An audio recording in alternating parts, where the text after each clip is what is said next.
What is going on, everyone? Thank you all for watching my video today. Now, normally, when I'm talking sports, it's football, it's basketball, but lately, thanks to the Philadelphia Phillies, I've been getting a lot more into baseball now. I don't normally talk about it on camera. I don't have a podcast for it, but today, with Red October starting tomorrow, I'm joined today by fellow Phillies fan, fellow Daily Collegian sports reporter, Zach Karpf, and we're going to be talking some Phillies playoffs. Zach, thanks for joining me today. Yeah, of course. I'm always down to talk about the Fightins. I would say out of all the people at the Collegian, I'd say you're one of the most passionate Philly sports fans. You're always talking to me about the Phillies. You should see my Twitter page. Yeah, check out Zach on Twitter. What's your Twitter? Zach_Karpf03. Give him a follow. But anyways, you can see me rant about the Phillies way too much. Absolutely. Yeah, that's the thing about us is where we're always arguing. Like, we'll have a bad loss and you'll get upset. I'll be like, well, it's only game 70. But now there won't be any disagreement if there's a Phillies failure because it's the playoffs. We've got to win. Everyone's talking about a potential rematch between the Phillies and the Braves. But first, we can't overlook another division opponent as the Phillies are facing the Marlins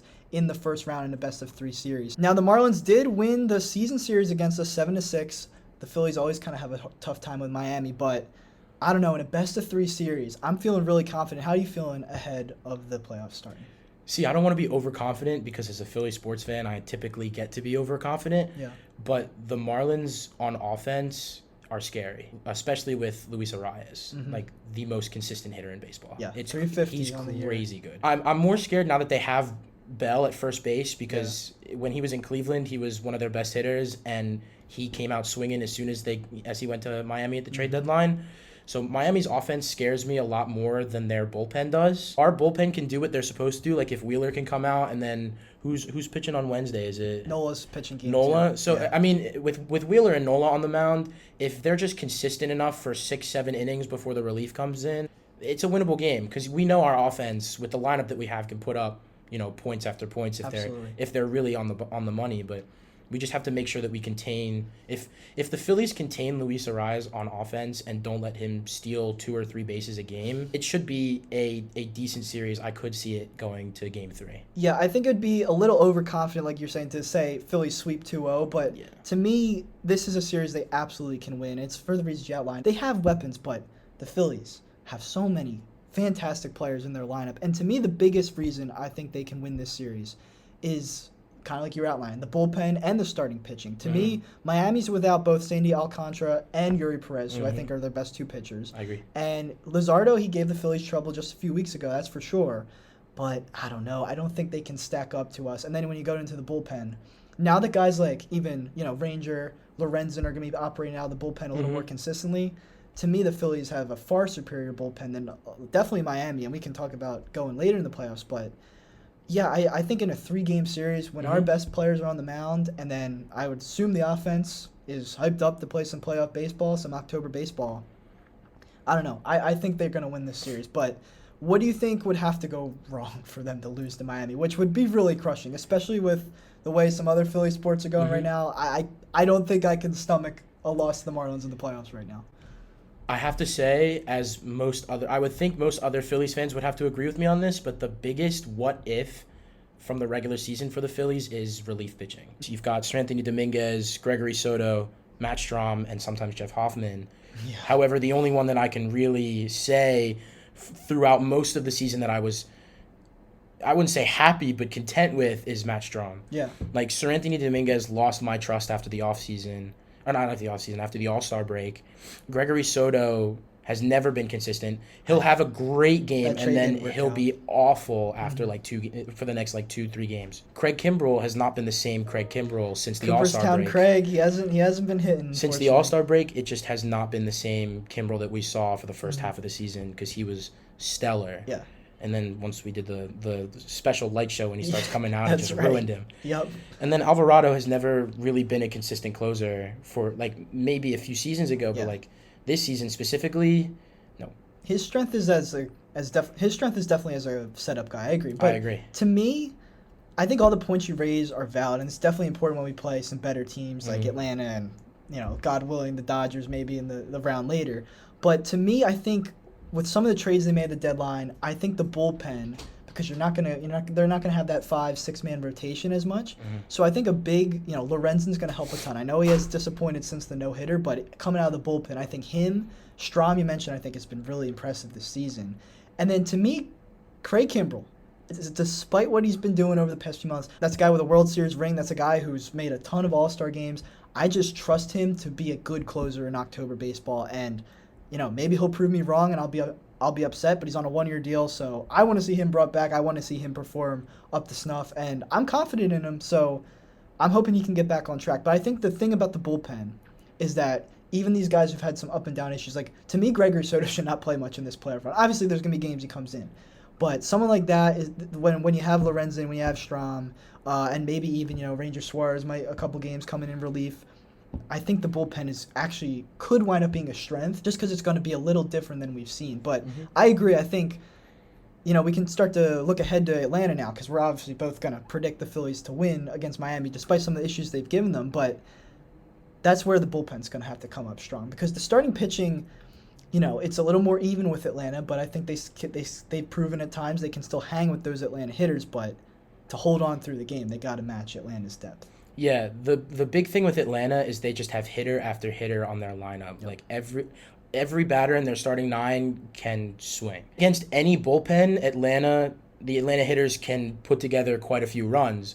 So if the starters can go 5, 6, 7 innings, only giving up like 2, 3, 4 runs, with the lineup that the Phillies have, all they have to do is at least contend and keep it level for the first few innings to get past the Atlanta starters and then blow away their relievers. Yeah. Which is what they've done in the past. Yeah. Because when you look at it, the best Phillies starting 9 that I could put out there in terms of batting order, in my opinion, you'd have to have Schwarber, like your normal 4, like Schwarber at 1, Turner at 2, and then Harper at 3. I would rather have Bohm at 4. You could have Castellanos at 4, and then Stott always where he is at 5, and then you can switch Castellanos and Bohm out at 4 and 6. Yeah. But I'd rather have Castellanos at 6, and then Real Muto at 7, Marsh at 8, and Rojas at 9. It just makes the most sense. I think that's the right group, and Bohm's been one of my favorite players all year.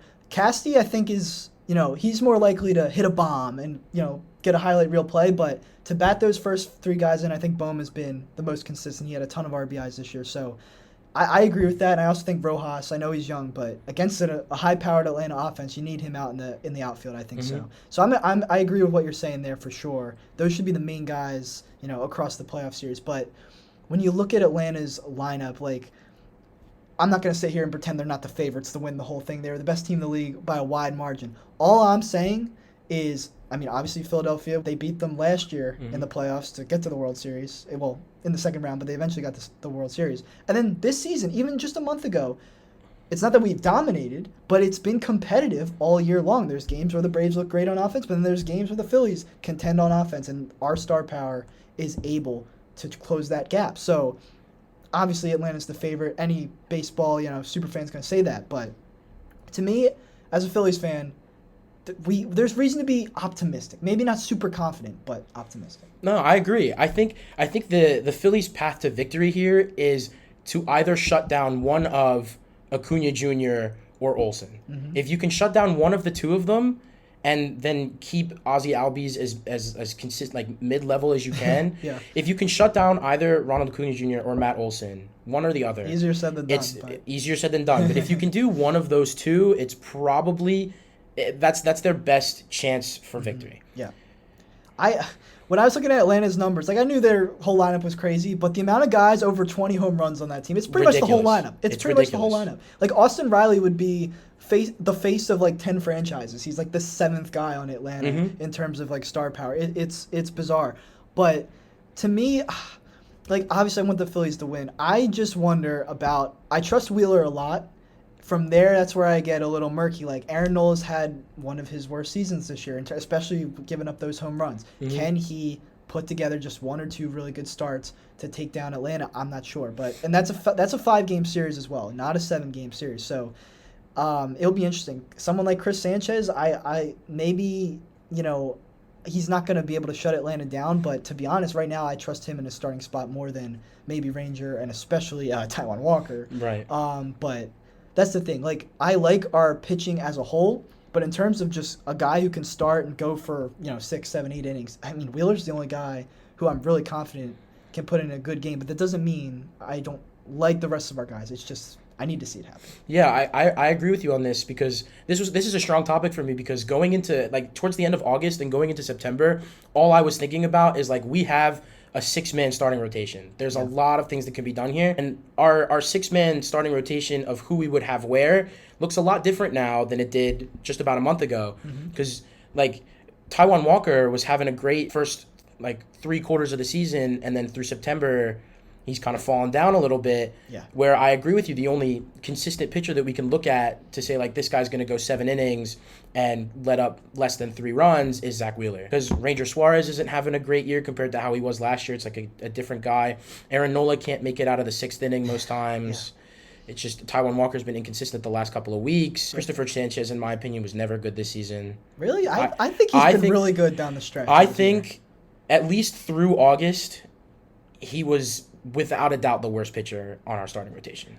I think that's fair. I just feel like recently he's started to get some momentum. He's a newer guy, so I don't know. I've liked what I've seen. I've also maybe wasn't watching as much in the spring as I have in the summer and the fall, but at the same time, I don't know. I'm not saying he's gonna no hit the Braves or anything like that.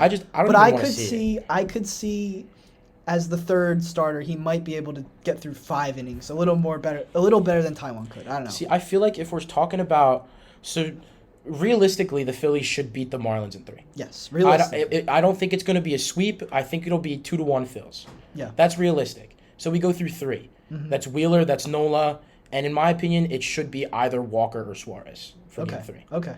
So say we have one of those two, Lorenzen and I think you're Sanchez. right, by the way. I'll just quickly. I think you're right. It's just the fan in me has liked what Sanchez has been doing. I understand. I disagree, but I understand. Yeah.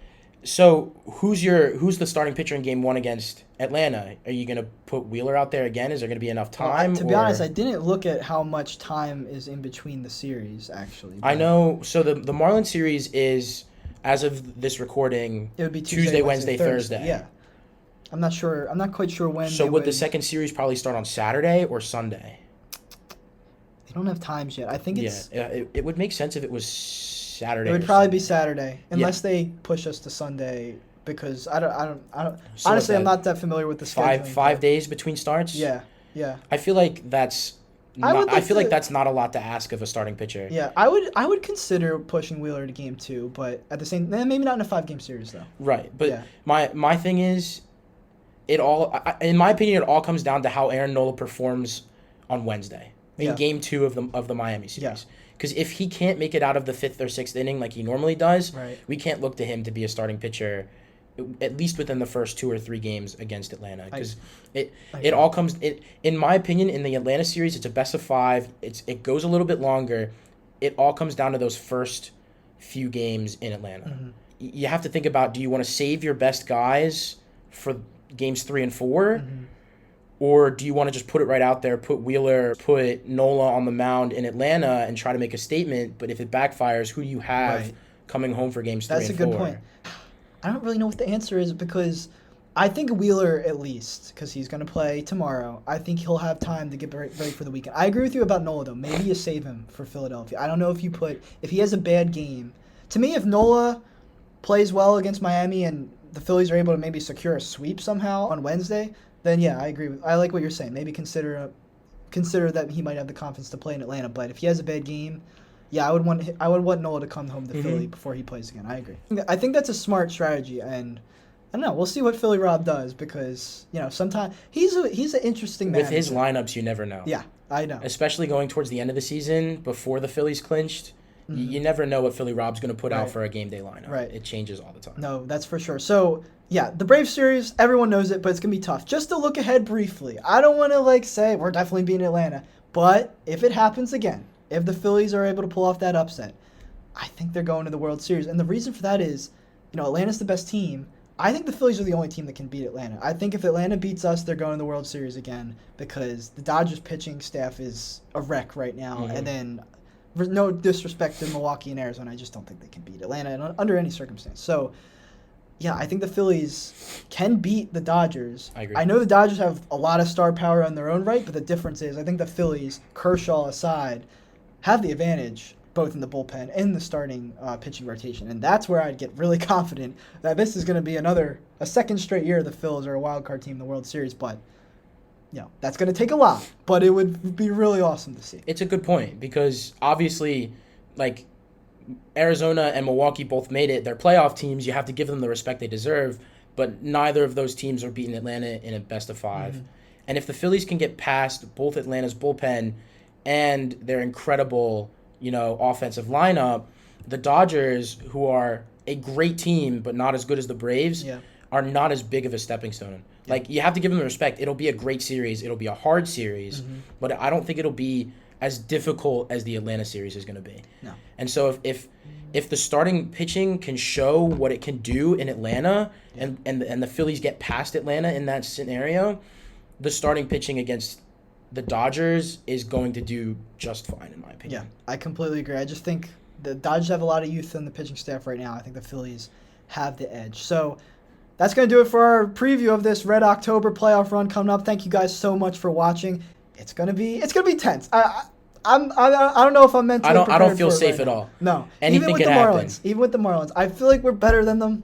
But hey, time and time again, I feel they the same prove way it. going into the St. Louis series last year. Yeah. You gotta have faith. It's Red October. That's what true. every Phillies fan waits for. And hey, The we bank is gonna smoked- be We bumping. smoked St. Louis, so hopefully we can see a similar result tomorrow The night. bank is gonna be bumping. I'm Yes, it super is. excited to watch. Yes, it is. 8:08 tomorrow night. 8:08 p.m. every day this week, Tuesday, Wednesday, Thursday. All right. Thank you so much for watching today, guys. Zach, thank you for joining me. Go Phillies. We're talking about the Fightins. We're talking about Red October. Red October. We got this. Go Phillies.